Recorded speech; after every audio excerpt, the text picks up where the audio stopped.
I never thought my gift would become my curse. For years, I'd taken pride in my superhuman hearing, the ability to detect the slightest changes in sound that no one else could perceive. It had made me a sought-after sound engineer in the industry, landing me gigs with top musicians and movie productions. But now, as I sat across from my wife Lisa at our dinner table, I wished I could turn it off. "How was your day, honey?" I asked, trying to keep my voice steady. Lisa smiled, her fork pausing midway to her mouth. "Oh, the usual, busy at the clinic." To anyone else, her response would have sounded perfectly normal. But to me, it was like listening to a symphony where one instrument was slightly out of tune. The micro tremors in her voice, the almost imperceptible pause before she answered, they all screamed deception. I nodded, forcing a smile. "Glad to hear it. Any interesting cases?" Another pause, barely noticeable. "Not really, just routine checkups." I took a bite of my pasta, chewing slowly as I processed the information. Lisa was a pediatrician, dedicated to her young patients. She usually had at least one story to share about a precocious kid or a worried parent. Her lack of details was unusual. As we continued our meal, I found myself hyper-focused on every sound she made. The scrape of her fork against the plate, the soft exhale as she sipped her wine, even the rustle of her clothes as she shifted in her chair. All of it seemed to carry hidden meanings, secrets just beyond my grasp. I'd first noticed the changes in her voice patterns about a week ago. At first, I dismissed it as stress from work or perhaps a mild illness she was fighting off. But as the days passed, the discrepancies became more pronounced. Something was off, and my gut told me it was more than just work stress. "Jack, are you okay?" Lisa's voice cut through my thoughts. "You seem distracted." I blinked, realizing I'd been staring at my plate. "Sorry, just thinking about a project at work." The lie came easily, and I hated myself for it. But how could I tell her that I suspected she was hiding something from me? That my gift, the very thing that had brought us together, was now driving a wedge between us. We'd met 5 years ago at a charity event for a children's hospital. I was there to set up the sound system for the evening's performances. Lisa, newly appointed to the hospital's staff, was one of the organizers. I still remember the first time I heard her voice, clear, warm, with a hint of laughter always bubbling beneath the surface. It was love at first sound. Our courtship had been a whirlwind of shared passions. Music, nature walks where we'd listen to bird calls, late-night conversations where we'd share our deepest fears and wildest dreams. I'd never felt so in sync with another person before. But now, as I watched her across the table, she felt like a stranger. The Lisa I knew wouldn't keep secrets. The Lisa I married wouldn't lie to my face. Yet here we were, playing out this charade of normalcy, while my ears picked up every discordant note. "Actually," I said, setting down my fork, "there is something I wanted to talk to you about." Lisa looked up, her eyes widening slightly. Was that fear I detected in the quickening of her breath? "Oh, what is it?" I took a deep breath, steeling myself. "I've noticed you've been different lately. Is everything okay? You can talk to me about anything, right?" For a moment, silence stretched between us. I could hear Lisa's heartbeat accelerate, the soft rustle of her fingers as she fidgeted with her napkin. When she spoke, her voice was carefully controlled. "Of course, everything's fine. I've just been a bit stressed with work, that's all. You know how it gets sometimes." Another lie. I could hear it as clearly as if she'd shouted it. But why? What could be so terrible that she felt she needed to hide it from me? "Lisa," I said softly, reaching across the table to take her hand. "I love you. Whatever it is, we can face it together. Please, just talk to me." For a split second, I saw a crack in her facade. Her lips parted as if she was about to speak, her eyes glistening with unshed tears. But then, as quickly as it appeared, the moment passed. She squeezed my hand and gave me a smile that didn't quite reach her eyes. "Jack, you're sweet to worry, but I promise, everything's fine. It's just been a long week. How about we watch a movie tonight? Take our minds off work for a while." I wanted to push further, to demand the truth. But I could see the walls going up behind her eyes. Whatever secret she was keeping, she wasn't ready to share it. Not yet. "Sure," I said, forcing a smile. "A movie sounds great." As we cleared the table and settled onto the couch, I couldn't shake the feeling that our life together was balancing on a knife's edge.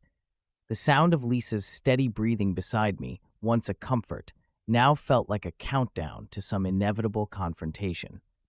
I tried to focus on the movie, but my mind kept wandering. What could Lisa be hiding? Was it something at work, financial troubles, or was it something more personal? The possibilities swirled in my head, each one more distressing than the last. As the credits rolled, Lisa yawned and stretched. I think I'm going to head to bed. Early start tomorrow. I nodded, not trusting myself to speak. As she leaned in to kiss me goodnight, I caught a whiff of an unfamiliar scent. Not her usual perfume, but something different. My stomach clenched. Good night, I managed to say. I'll be up in a bit. Once I heard the bedroom door close, I let out a shaky breath. The house felt too quiet, too empty, despite Lisa's presence upstairs. I needed air, needed to think. Grabbing my jacket, I stepped out onto our front porch. The cool night air helped clear my head, but it couldn't erase the gnawing doubt in my gut. As I stood there, trying to make sense of it all, a car pulled up across the street. At first, I paid it no mind, but then I noticed something odd. The engine was nearly silent, far quieter than any normal car. My ears pricked up, focusing on the soft whir of an advanced electric motor. This was no ordinary vehicle. A woman stepped out, her movements precise and purposeful. Even from this distance, I could tell she was scanning her surroundings, her posture alert and ready. When her gaze fell on me, I felt a chill run down my spine. There was something in her eyes, a recognition, an interest, that set alarm bells ringing in my head. She started walking towards me, her footsteps unnaturally quiet on the pavement. As she got closer, I could hear the soft rustle of her clothes, the steady rhythm of her breathing. Everything about her screamed, trained professional. "Jack Sullivan," she called out, her voice low and controlled. I tensed, ready to retreat into the house. "Who's asking?" She stopped at the foot of our driveway, just close enough for me to make out her features in the dim streetlight. "My name is Natalie. I'm here because we need your help, Mr. Sullivan. Your very unique help." I frowned, confusion momentarily overriding my suspicion. "My help? What are you talking about?" Natalie took another step forward, her eyes never leaving mine. "Your gift, Mr. Sullivan. Your extraordinary hearing. We've been watching you for some time, and we believe you're the only one who can help us uncover a potential threat to national security." My mind reeled. They'd been watching me. Who were they? And what did this have to do with national security? Before I could voice any of these questions, Natalie spoke again, her tone urgent. "I know this is a lot to take in, but time is of the essence. We need your skills to uncover a mole within a high-level government agency. Lives are at stake, Mr. Sullivan." I stood there, frozen, as the implications of her words sank in. Part of me wanted to dismiss this as some elaborate prank or scam. But deep down, I knew it was real. The way Natalie carried herself, the advanced technology of her car, the fact that she knew about my ability, it all pointed to something far bigger than I could have imagined. As I opened my mouth to respond, a floorboard creaked inside the house. Lisa was awake, probably wondering where I was. In that moment, I made a split-second decision. "Meet me tomorrow," I whispered, just loud enough for Natalie to hear. "There's a coffee shop on 5th and Main, 9 a.m. Natalie nodded, a ghost of a smile on her lips. "Thank you, Mr. Sullivan. You're making the right choice." As she turned and walked back to her car, I couldn't shake the feeling that I'd just stepped onto a path that would change everything. My marriage, my career, my very understanding of the world, it all seemed to hang in the balance. I took a deep breath and headed back inside, my mind racing. Tomorrow, I'd get answers. Tomorrow, I'd find out what was really going on. And maybe, just maybe, I'd uncover the truth about Lisa's strange behavior in the process. Little did I know, the web of secrets and lies I was about to enter would test not only my extraordinary hearing, but also my heart, my loyalty, and everything I thought I knew about love and trust. The next morning, I woke up before Lisa, my mind still reeling from the events of the previous night. As I got dressed, I could hear her soft, steady breathing from the bedroom. For a moment, I was tempted to wake her, to confront her about the changes I'd noticed, to demand answers. But the memory of Natalie's urgent words held me back. Whatever was going on, it was bigger than just my marriage. I left a note on the kitchen counter, claiming an early meeting with a client. Another lie to add to the growing pile between us. The irony wasn't lost on me as I stepped out into the crisp morning air. The coffee shop was bustling when I arrived, the air thick with the aroma of freshly ground beans and warm pastries. I scanned the room, my ears picking up snippets of conversation, the hiss of espresso machines, the gentle clink of spoons against ceramic. Then I heard it, the unnaturally quiet footsteps I'd noticed last night. Natalie was already there, tucked away in a corner booth. She nodded as I approached, gesturing for me to sit. Up close, I could see the faint lines of stress around her eyes, the slight tension in her shoulders. Whatever this was about, it wasn't a game. "Thank you for coming, Mr. Sullivan," she said, her voice low enough that only I could hear it clearly.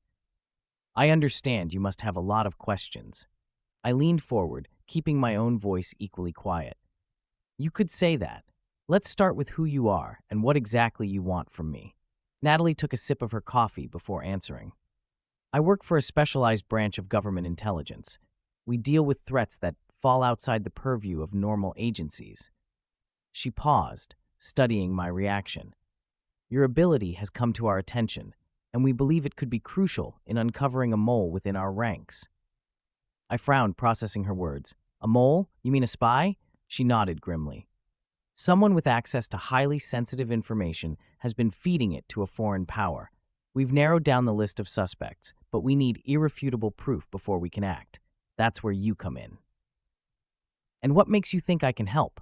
I asked. Even though I already had a sinking feeling, I knew the answer. "Your hearing," Natalie said simply. "It's not just enhanced, is it? You can detect micro changes in vocal patterns, heartbeats, even the slightest variations in breathing. You can literally hear when someone is lying." I sat back, a chill running down my spine. I'd never told anyone the full extent of my ability, not even Lisa. "How do you know all this?" Natalie's expression softened slightly. "We've been monitoring you for some time, Mr. Sullivan. Your work in sound engineering has produced some interesting results. Results that couldn't be explained by technology alone." My mind raced, thinking back on all the projects I'd worked on, all the times I'd relied on my gift to pick up nuances no one else could hear. Had I been that careless? That obvious? "What exactly are you asking me to do?" I finally managed to ask. "We need you to attend a series of high-level meetings," Natalie explained. "You'll be introduced as a consultant there to upgrade our communication systems, but your real job will be to listen, to every word, every breath, every heartbeat. We need to know who's lying, who's nervous, who reacts to certain pieces of information." I shook my head, overwhelmed. This is a lot to take in. I'm not a spy, I'm just a sound engineer. I have a life, a job, a wife. I stopped short, the mention of Lisa bringing back all my doubts and suspicions from the night before. Natalie caught my hesitation, her eyes narrowing slightly. "Is everything all right, Mr. Sullivan?" I took a deep breath, weighing my options. Part of me wanted to confide in her, to ask if their surveillance had picked up anything unusual about Lisa's behavior. But another part, the part that still fiercely loved and wanted to protect my wife, held me back. "It's nothing," I said, forcing a smile. "Just a lot to process." Natalie nodded, though I could tell she wasn't entirely convinced. "I understand this is a big decision, but I need you to understand the stakes here. The information being leaked, it's putting lives at risk, not just agents in the field, but potentially civilians as well. We need your help, Mr. Sullivan." I closed my eyes, listening to the ambient sounds of the coffee shop around us, the cheerful chatter of friends meeting for breakfast, the hurried orders of commuters grabbing their morning fix, the soft music playing in the background. Normal lives, untouched by the world of secrets and lies Natalie was describing. Could I really turn my back on them? "If I agree to this," I said slowly, opening my eyes to meet Natalie's gaze, "what about my job, my life? I can't just disappear without explanation." "We'll take care of that," Natalie assured me. "As far as anyone will know, you've been hired for a lucrative, confidential project that requires you to travel. We can even arrange for your usual clients to receive generous compensation for the inconvenience of your absence." It all sounded too neat, too well planned. But then again, I suppose that was their job. Still, one concern nagged at me. And Lisa, what do I tell her? For the first time, I saw a flicker of something. Hesitation, concern, cross Natalie's face. For now, the less she knows, the safer she'll be. We'll provide you with a cover story that should satisfy any questions she might have." I nodded, not trusting myself to speak. The idea of lying to Lisa, of keeping her in the dark about something so significant, felt wrong on every level. But hadn't she been doing the same to me? The thought sent another pang of guilt and confusion through me. "I need some time to think about this," I said finally. Natalie reached into her jacket and pulled out a small, sleek phone. "I understand. This is a secure line. When you've made your decision, call the only number programmed into it. But please, Mr. Sullivan, don't take too long. Time is not on our side." I took the phone, its weight in my hand feeling far heavier than it should. As Natalie stood to leave, a thought struck me. "Wait," I said, causing her to pause. "Why me? Surely you have trained agents who could do this job." Natalie's expression was unreadable as she answered. "We do, but none with your unique abilities, and none that we can trust completely." With that cryptic statement, she turned and walked away, her footsteps fading into the background noise of the cafe. I sat there for a long time after she left, turning the phone over in my hands, my mind a whirlwind of conflicting thoughts and emotions. On one hand, the rational part of me knew how insane this all sounded. Me, a simple sound engineer, suddenly thrust into the world of international espionage? It was like something out of a movie. But on the other hand, I couldn't shake the feeling that this was somehow connected to Lisa's strange behavior. What if her secrets and this government conspiracy were somehow intertwined? The thought sent a chill down my spine. As I finally stood to leave, my decision still unmade, I noticed a man at a nearby table watching me intently. When our eyes met, he quickly looked away, but not before I caught a flash of recognition in his gaze. My pulse quickened as I hurried out of the cafe, suddenly feeling exposed. The walk home was a blur, my senses on high alert for any sign of being followed. By the time I reached our front door, I was a bundle of nerves, jumping at every sound. "Jack, is that you?" Lisa's voice called from inside as I entered. I took a deep breath, trying to compose myself. "Yeah, honey, just got back from that client meeting." Lisa appeared in the hallway, a concerned look on her face. "Are you okay? You look pale." For a moment, I was tempted to tell her everything. About Natalie, about the government's request, about my suspicions. But as I opened my mouth, I caught that same, almost imperceptible hesitation in her voice that I'd noticed before. She was still hiding something. "I'm fine," I lied, hating myself for it. "Just a stressful meeting. How about you? Any plans for the day?"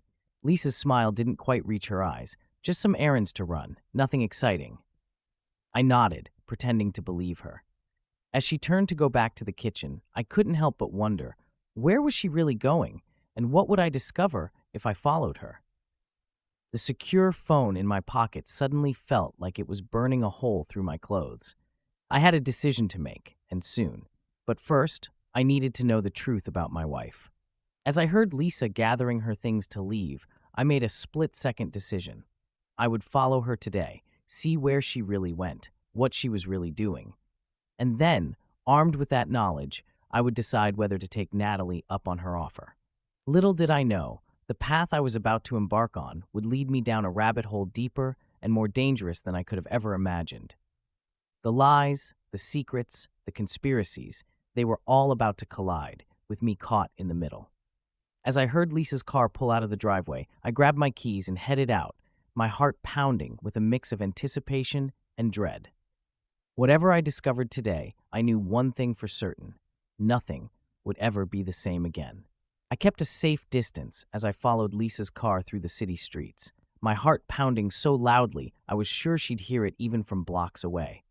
Every turn she made sent a fresh wave of anxiety through me.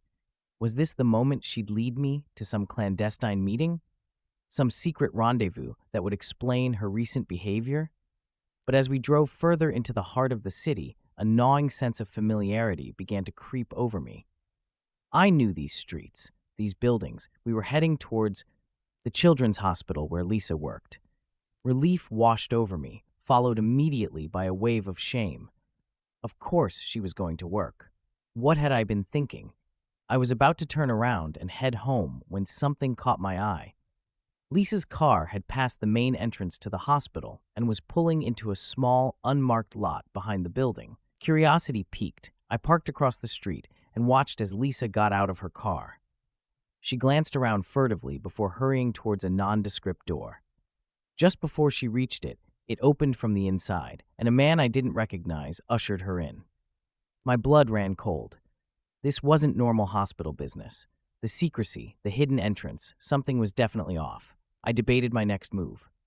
Part of me wanted to storm over there, demand answers, but the rational part of my brain, the part that had gotten me into this mess in the first place, urged caution. I needed more information before confronting Lisa. As if on cue, the secure phone Natalie had given me vibrated in my pocket.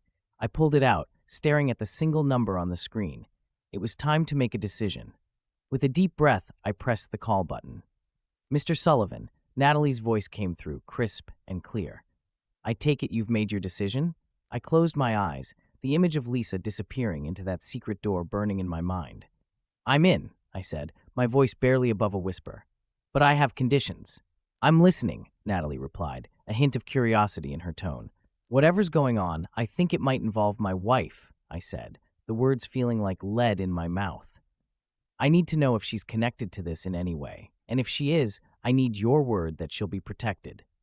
There was a long pause on the other end of the line.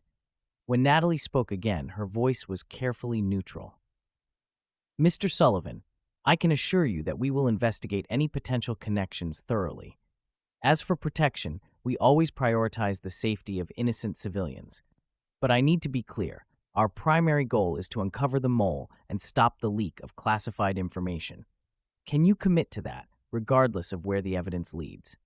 I swallowed hard, my eyes fixed on the door Lisa had disappeared through. "Yes," I said finally, "I can." "Good," Natalie said, her tone softening slightly. "We'll begin immediately. There's a black sedan pulling up to your location now. The driver will bring you to our facility for a full briefing." I looked up, startled to see a car matching her description approaching. "How did you—" "We've been monitoring the situation, Mr. Sullivan," Natalie cut in. "We'll explain everything soon. For now, just know that you're doing the right thing." The call ended abruptly, leaving me staring at the sleek black car now idling in front of me. The tinted window rolled down, revealing a stern-faced man in a suit. "Mr. Sullivan," he called out. "We need to go now, sir."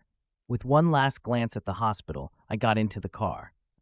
As we pulled away, I couldn't shake the feeling that I was leaving more than just my old life behind. I was stepping into a world where nothing was as it seemed, where every shadow might hide a secret, and where the line between ally and enemy was blurred beyond recognition. The drive was silent, the driver focused on navigating through increasingly unfamiliar parts of the city. I tried to keep track of our route, but after a series of seemingly random turns, I was completely lost. Finally, we pulled into an underground parking garage beneath a nondescript office building.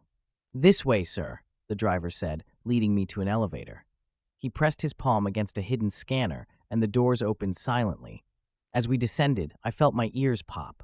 We were going deep underground. When the doors finally opened again, I found myself in a bustling command center that looked like something out of a spy movie. Screens covered the walls, displaying maps, data streams, and surveillance footage. People in suits hurried back and forth, speaking in hushed tones. "Jack," a familiar voice called out. I turned to see Natalie approaching, her expression grim. "Thank you for coming. We have a lot to cover and not much time." She led me to a small, windowless room off to the side.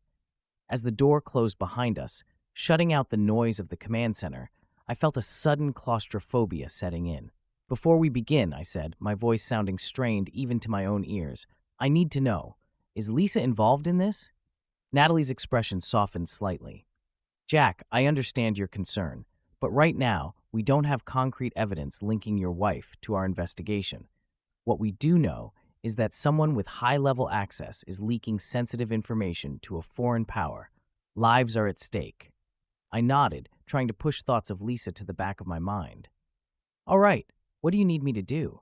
Natalie pulled out a tablet, bringing up a series of photos. "These are our primary suspects. All have the necessary clearance and access to the leaked information. Your job will be to attend a series of meetings with each of them under the guise of upgrading our communication systems. While there, you'll use your unique abilities to listen for any signs of deception or nervousness." I studied the faces on the screen, committing them to memory. And if I do detect something, you'll report directly to me, Natalie said. We'll handle the rest. But Jack, it's crucial that you maintain your cover. These people are highly trained and extremely dangerous. If they suspect you're anything other than a sound engineer, the consequences could be severe. The gravity of the situation hit me like a physical blow. What had I gotten myself into? When do we start? I asked, trying to keep the tremor out of my voice. Now, Natalie replied, standing up. Your first meeting is in an hour. We need to get you briefed and equipped. The next hour was a whirlwind of activity. I was fitted with a nearly invisible earpiece that would allow me to communicate with Natalie during the meetings. They gave me a crash course in the technical jargon I'd need to convincingly play the role of a systems consultant. And all the while, my mind kept drifting back to Lisa, to that secret door at the hospital. Finally, it was time. I found myself being escorted to a conference room, my heart pounding so loudly I was sure everyone could hear it. As I entered, 3 people looked up from the table. I recognized them from the photos Natalie had shown me. "Ah, Mr. Sullivan," a stern-looking woman said, rising to greet me. "Thank you for coming on such short notice. I'm Director Harris. These are my colleagues, Agent Chen and Dr. Patel." I shook hands with each of them, my senses on high alert. As we sat down and began discussing the supposed upgrades to their communication systems, I focused my hearing, picking up on the subtle changes in their voices, their breathing patterns, their heartbeats. At first, everything seemed normal. But then, as I casually mentioned a particular security protocol, I noticed a slight hitch in Dr. Patel's breathing. His heart rate increased ever so slightly, and there was a barely perceptible tremor in his voice as he responded. "That sounds like an excellent improvement," he said, his tone outwardly calm. But to my ears, it was like listening to a discordant note in an otherwise perfect symphony. I kept my face neutral, continuing the discussion as if nothing had happened. But internally, my mind was racing. Was this it? Had I just identified the mole? As the meeting wrapped up, I thanked them for their time and headed back to the command center. Natalie was waiting for me, her expression expectant. "Well?" she asked as soon as we were alone. I took a deep breath. "Dr. Patel," I said. When I mentioned the new security protocol, there was a definite reaction. His heart rate increased, his breathing changed. He was nervous about something. Natalie's eyes narrowed. "Are you certain?" I nodded. "As certain as I can be. But it doesn't necessarily mean he's the mole, does it? He could have been nervous for other reasons." "True," Natalie conceded.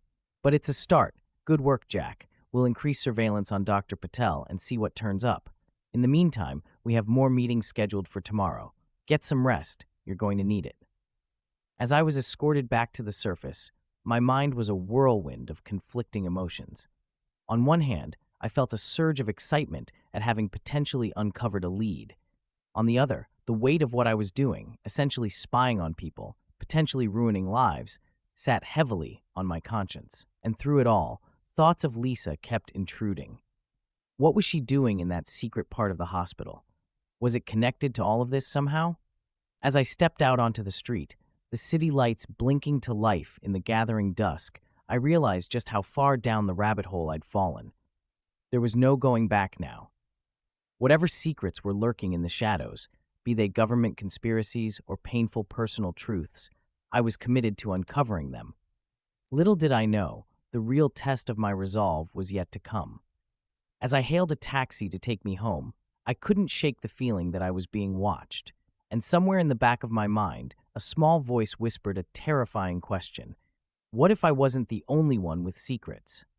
The taxi pulled away from the curb, carrying me towards an uncertain future. As the familiar streets of my neighborhood came into view, I steeled myself for what lay ahead. Tomorrow would bring more meetings, more secrets to uncover. But tonight, I had to face Lisa, to look into the eyes of the woman I loved and pretend that everything was normal. As I paid the driver and walked up to our front door, I took a deep breath, preparing myself for the performance of a lifetime. The key turned in the lock, and I stepped inside, calling out, "Honey, I'm home." My voice sounded false, even to my own ears, but I pressed on, determined to maintain the facade. Little did I know, the web of lies and deceit I'd stumbled into was about to tighten around me. threatening to suffocate not just my marriage, but everything I held dear. Copy. The next few days passed in a blur of clandestine meetings and mounting tension. Each time I sat across from one of our suspects, my senses were on high alert, picking up on every micro-expression, every subtle shift in breathing or heart rate. But nothing came close to the reaction I'd observed in Dr. Patel. At home, things with Lisa were strained. We moved around each other like wary dancers, both of us clearly hiding something, neither willing to break the fragile peace by asking the hard questions. I caught her watching me sometimes, a mix of concern and something else. Fear, guilt in her eyes. But whenever I tried to broach the subject, she'd deflect with practiced ease. It was after one such awkward dinner that Natalie called. "We need you to come in," she said without preamble. "We've made a breakthrough." 20 minutes later, I was back in the underground command center. Natalie led me to a small conference room where several screens displayed surveillance footage and data readouts. "We've been monitoring Dr. Patel since your initial observation," she began, her voice tense. "At first, nothing seemed out of the ordinary, but then, earlier today, we intercepted this." She pressed a button, and one of the screens lit up with an email. It was written in what looked like code, but even I could tell it contained sensitive information. "This was sent from Dr. Patel's secure terminal to an unknown recipient," Natalie explained. "Our cryptographers are still working on breaking the full code, but what we've deciphered so far is troubling." I leaned in, scanning the partially decoded message. Words like asset, extraction, and compromise jumped out at me. "So he is the mole," I said, a mixture of triumph and dread washing over me. Natalie's expression remained grim. "It appears so, but there's more." She hesitated, her eyes meeting mine. "Jack, there's a reference in here to a secondary asset at Central Municipal Hospital. That's where your wife works, isn't it?" The world seemed to tilt sideways. "What are you saying?" I managed to choke out. "We don't know for sure," Natalie said, her voice softening slightly. "It could be nothing, but given your wife's position at the hospital and the irregularities you've noticed in her behavior, we can't rule out the possibility that she's somehow involved." I sank into a chair, my mind reeling. "This can't be happening," I muttered. Natalie placed a hand on my shoulder. "I'm sorry, Jack. I know this must be difficult, but we need to act fast. We're planning to bring Dr. Patel in for questioning tomorrow. We'd like you to be there, to listen in. Your ability to detect deception could be crucial." I nodded numbly, barely registering her words. All I could think about was Lisa. Sweet, caring Lisa, who read bedtime stories to sick children and always remembered our anniversary. How could she possibly be involved in something like this? "What about Lisa?" I asked, my voice barely above a whisper. Natalie's expression tightened. "For now, we're keeping her under surveillance. We can't risk tipping our hand until we know more. I need you to act normally around her, Jack. Can you do that?" Could I? Could I look into the eyes of the woman I loved, knowing she might be involved in espionage? Knowing that every word out of her mouth might be a lie? "I'll try," I said finally. The drive home that night was the longest of my life. Every traffic light seemed to last an eternity, giving me more time to turn over the possibilities in my mind. By the time I pulled into our driveway, I was a mess of conflicting emotions. Lisa was in the kitchen when I entered, chopping vegetables for dinner. The domesticity of the scene hit me like a physical blow. "Hey, honey," she called out, her voice light. "How was your day?" I opened my mouth to respond, but no words came out. Instead, a strangled sort of sob escaped my lips. Lisa turned, concern etched on her face. "Jack, what's wrong?" In that moment, looking at her worried expression, I made a decision. I couldn't do this anymore. I couldn't live with the lies, the suspicion, the fear. "Lisa," I said, my voice shaking, "we need to talk." Her eyes widened, and for a split second, I saw a flash of something. Fear? Guilt? Before I could analyze it further, she was at my side, leading me to the living room couch. "What is it, Jack?" she asked softly, her hand on my arm. "You've been so distant lately. Is everything okay?" I took a deep breath, steeling myself. "Lisa, I haven't been entirely honest with you, and so against all my training, against every instinct of self-preservation, I told her everything. About Natalie, about the government's suspicions, about my role in the investigation. I told her about Dr. Patel, about the intercepted email. As I spoke, I watched her face carefully. my enhanced hearing picking up every fluctuation in her breathing, every skip of her heartbeat. At first, there was shock, then disbelief. But as I continued, I noticed something else. A subtle shift in her posture, a barely perceptible increase in her heart rate. "Jack," she said when I finally finished, her voice carefully controlled. "This is a lot to take in. Are you sure about all this? It sounds so fantastic." I nodded, my eyes never leaving hers. "Lisa, please, if there's anything you need to tell me, anything at all, now's the time. Whatever it is, we can face it together." For a long moment, she was silent. I could hear the rapid beating of her heart, the slight catch in her breath. And then, just as she opened her mouth to speak, a deafening crash echoed through the house. Before I could react, men in black tactical gear were pouring into our living room, weapons raised. I heard Lisa scream, felt rough hands grabbing me, forcing me to the ground. "Jack Sullivan," a voice barked. "You're under arrest for treason against the United States government." My world spun. This couldn't be happening. I looked up, trying to find Lisa in the chaos, and what I saw froze the blood in my veins. She was standing calmly in the midst of the armed men, her expression a mixture of relief and regret. As our eyes met, she mouthed two words, "I'm sorry." And then everything went black. I awoke in a stark, windowless room, my head pounding. As my vision cleared, I realized I was handcuffed to a metal table. Across from me sat Natalie, her face an unreadable mask. "Hello, Jack," she said, her voice cold. "I think it's time we had a real talk, don't you?" I stared at her, my mind still struggling to process what had happened.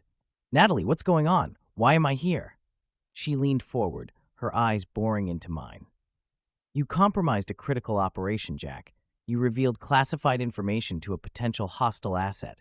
Do you have any idea of the damage you've done?" "Hostile asset?" I repeated, disbelief coloring my voice. "You mean Lisa? That's impossible. She's my wife, for God's sake." Natalie's expression softened slightly. "I know this is hard to accept, Jack, but the evidence is irrefutable. Your wife has been working with Dr. Patel, feeding him information from the hospital, information that has put countless lives at risk." I shook my head, refusing to believe it. "No, there has to be some mistake. Lisa would never." "She's been doing it for years, Jack," Natalie cut in. "Long before you two even met. We suspect she was placed in your life specifically because of your unique abilities. They knew we'd recruit you eventually. You were the perfect, unwitting double agent." The room seemed to spin around me. Every moment with Lisa, every shared laugh, every tender touch. Had it all been a lie? "I want to see her," I demanded, my voice hoarse. Natalie hesitated, then nodded. "All right, but remember, Jack, she's not the woman you thought you knew." A few minutes later, the door opened, and Lisa was let in. She looked smaller somehow, vulnerable in a way I'd never seen before. But as our eyes met, I saw a steely resolve beneath the fear. "Jack," she said softly, "I'm so sorry. I never wanted it to be like this." I leaned forward, straining against my handcuffs. "Lisa, please, tell me this isn't true. Tell me you're not, that you didn't." She closed her eyes, pain etched across her features. "I can't do that, Jack. I won't lie to you anymore." And so, in that cold, sterile room, Lisa told me everything. How she'd been recruited as a young medical student, promised a chance to make a real difference in the world. How she'd been assigned to get close to me, to monitor me, and eventually influence me. How, over the years, the lines between her mission and her real feelings had blurred. "I love you, Jack," she said, tears streaming down her face. That was never a lie. But I also believed in what I was doing. The information we gathered, the research we conducted, it was all to help people, to save lives. I listened, my enhanced hearing picking up every nuance in her voice, every beat of her heart. And for the first time in our relationship, I knew, without a doubt, that she was telling me the complete, unvarnished truth. As Lisa's story unfolded, I felt my world shifting on its axis. The black and white certainties of right and wrong, of loyalty and betrayal, began to blur into shades of gray. I found myself questioning everything: my role in the investigation, the true motives of Natalie and her agency, the nature of patriotism and duty. When Lisa finished speaking, a heavy silence fell over the room.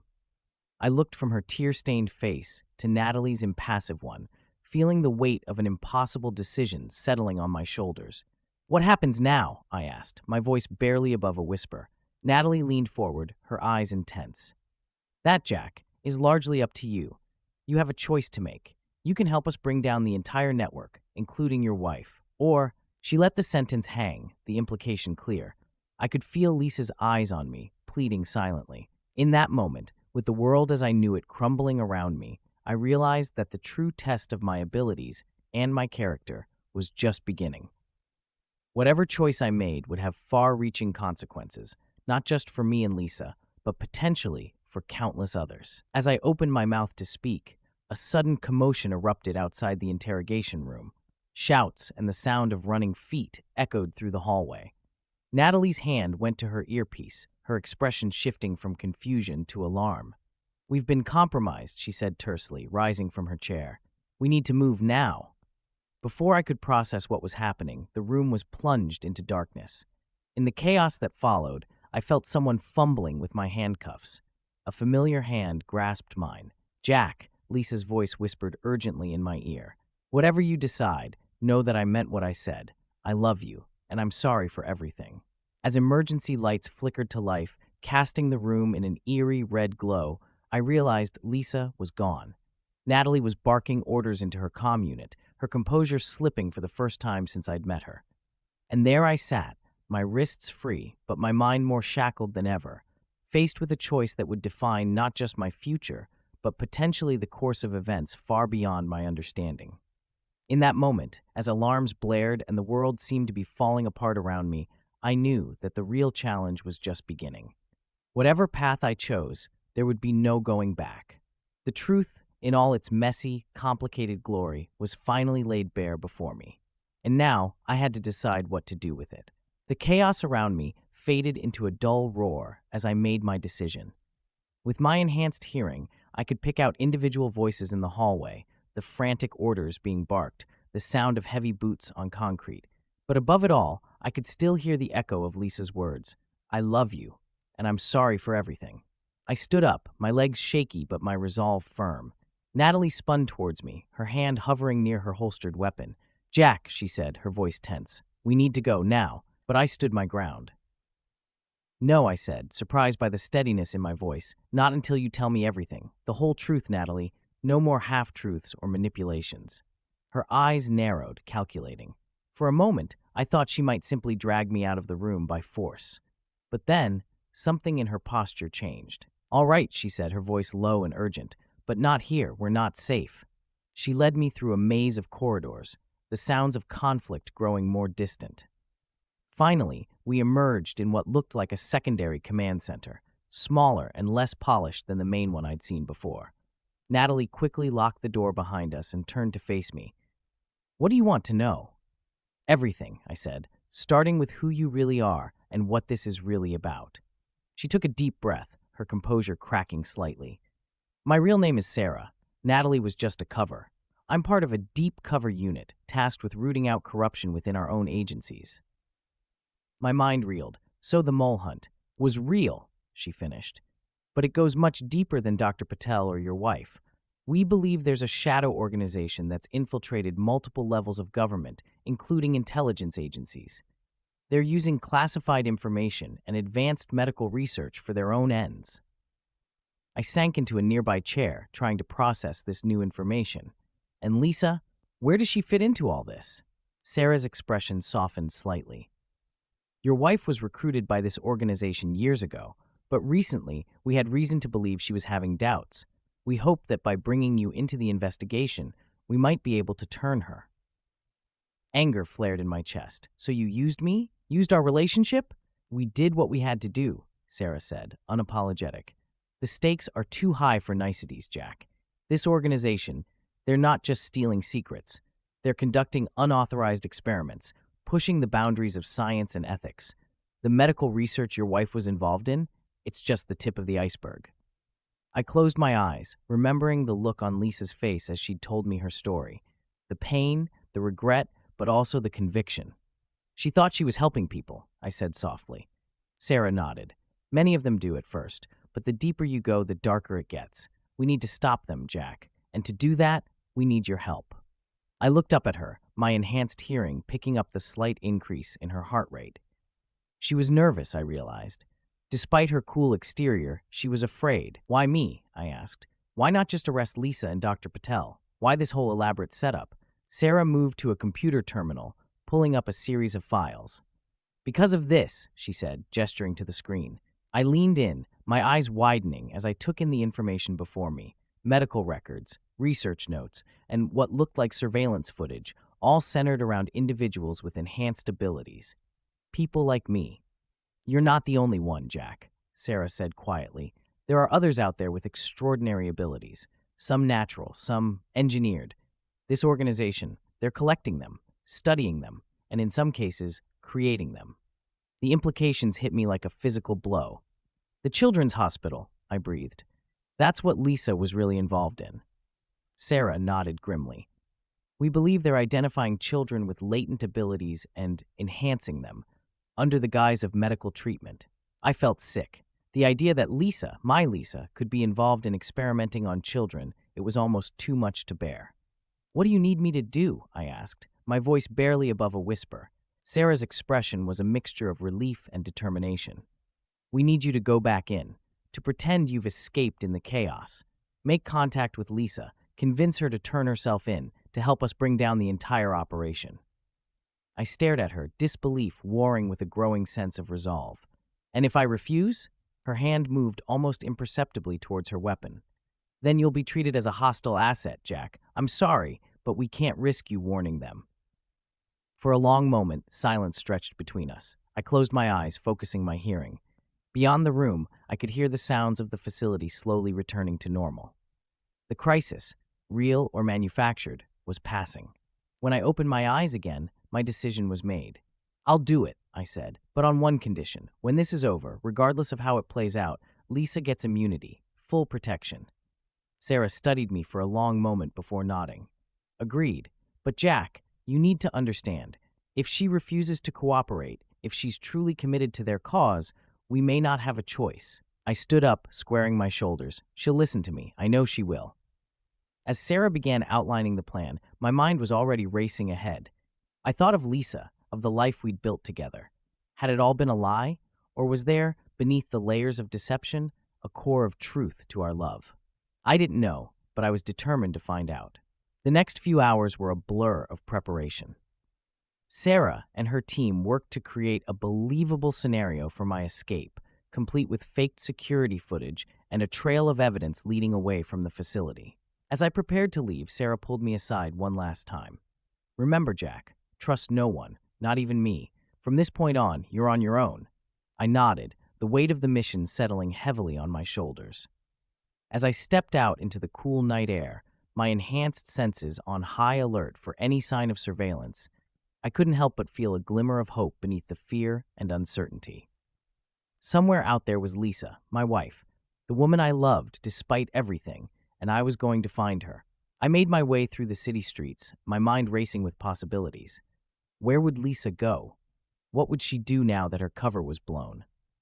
As I walked, I let my hearing expand, picking up snippets of conversation from passersby, the hum of traffic, the distant wail of sirens. And then, almost imperceptibly, I caught it, a familiar heartbeat, one I'd fallen asleep listening to countless nights.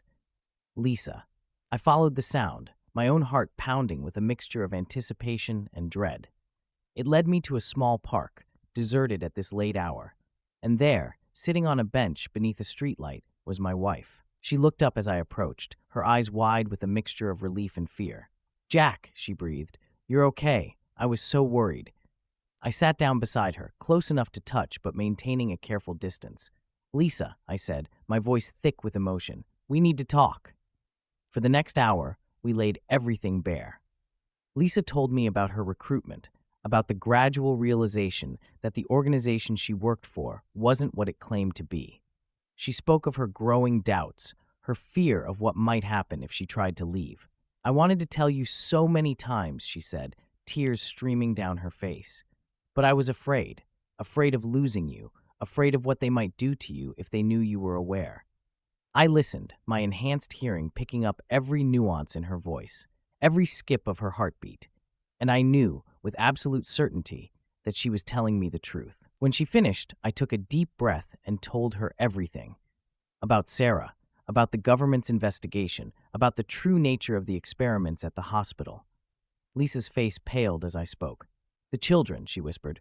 Oh God, Jack, I never knew. I thought we were helping them. I took her hand, feeling the tremor that ran through her. I believe you, I said softly. But Lisa, we need to make this right. We need to stop them. She looked at me, her eyes filled with a mixture of fear and determination. How? I squeezed her hand. By turning ourselves in, by telling the authorities everything we know. Lisa's breath caught. Jack, you don't understand. These people, they're powerful, connected. They'll kill us before we can say a word. Not if we're smart about it, I said. Not if we use what we know to our advantage. As I outlined the plan Sarah had given me, I could see the wheels turning in Lisa's mind. She was scared, yes, but beneath that fear was a steely resolve I'd always admired in her. Okay, she said finally. I'll do it, but Jack, you have to promise me something. Anything, I said, meaning it with every fiber of my being. Promise me that no matter what happens, we face it together. No more secrets, no more lies. Just us, against the world, if we have to be. I pulled her close, breathing in the familiar scent of her hair. I promise, I whispered. As we sat there, holding each other in the quiet of the deserted park, I knew that the hardest part of our journey was still to come. We were about to take on a powerful, ruthless organization with tentacles reaching into the highest levels of government. But for the first time since this whole ordeal began, I felt a glimmer of hope. Because now, finally, Lisa and I were on the same side, united by truth, bound by love, and determined to right the wrongs we'd been part of. As the first light of dawn began to streak the sky, we stood up, hand in hand. Whatever challenges lay ahead, whatever dangers we might face, we would face them together. The game was about to change, and we were ready to play. The next few days were a whirlwind of covert meetings, hushed conversations, and meticulous planning. Lisa and I moved carefully, always aware that we might be under surveillance. We used every trick we knew to stay off the radar. Burner phones, cash only, constantly moving.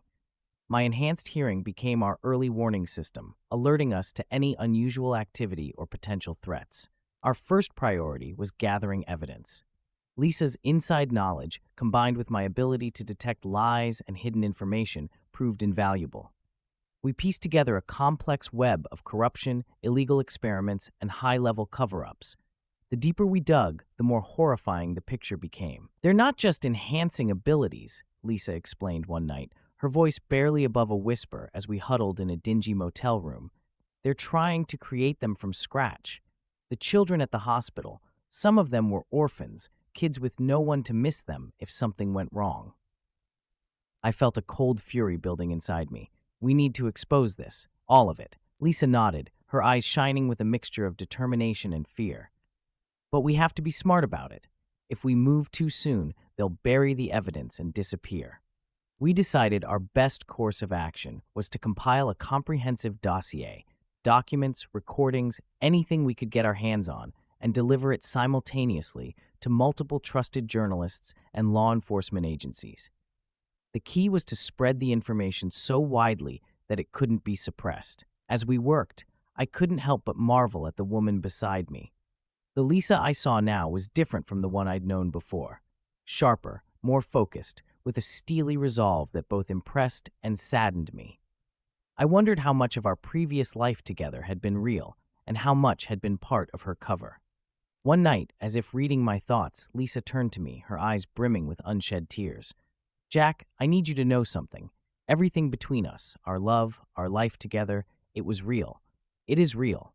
My mission might have brought us together, but what we built, that was all us. I pulled her close, my enhanced hearing picking up the steady, honest rhythm of her heartbeat. I know, I whispered. I believe you. As our investigation progressed, we started to notice signs that we were being watched. Mysterious cars parked on our street, strange clicks on our burner phones, the prickling sensation of eyes on the back of our necks. My hearing picked up hushed conversations and hurried footsteps just out of sight. They're closing in, I told Lisa one evening, after detecting yet another tail following us from a dead drop. We need to move faster. She nodded grimly. I think I know where we can find the smoking gun. But Jack, it's dangerous. If we're caught. I took her hand, squeezing it reassuringly. We're in this together, remember? Whatever it takes. The next night found us breaking into a supposedly abandoned research facility on the outskirts of the city. Lisa's access code still worked, much to our relief and concern. As we crept through darkened corridors, my hearing on high alert for any sign of security, I couldn't shake the feeling that we were walking into a trap. We found what we were looking for in a hidden sub-basement, row after row of servers humming quietly in the darkness. Lisa worked quickly, downloading files while I kept watch. "Jack," she gasped, her eyes wide as she scanned the data. "This is bigger than we thought. It's not just about creating enhanced individuals. They're working on some kind of global control system, using the abilities they've engineered to manipulate world events, steer the course of history." A chill ran down my spine. We need to get this information out now. But as Lisa disconnected her device, alarms began to blare. The trap had been sprung. We ran, my hearing guiding us through the maze-like facility, always one step ahead of our pursuers. But as we emerged into the cool night air, I knew we weren't out of danger yet. "Jack Sullivan," a familiar voice called out. Sarah stepped from the shadows, flanked by armed agents. "I'm disappointed. I really thought you were smarter than this." Lisa and I exchanged glances. This was it, the moment of truth. "Sarah," I said carefully, my senses on high alert. "We have evidence of widespread corruption and illegal experimentation. We're prepared to turn it over to the proper authorities." Sarah's laugh was cold.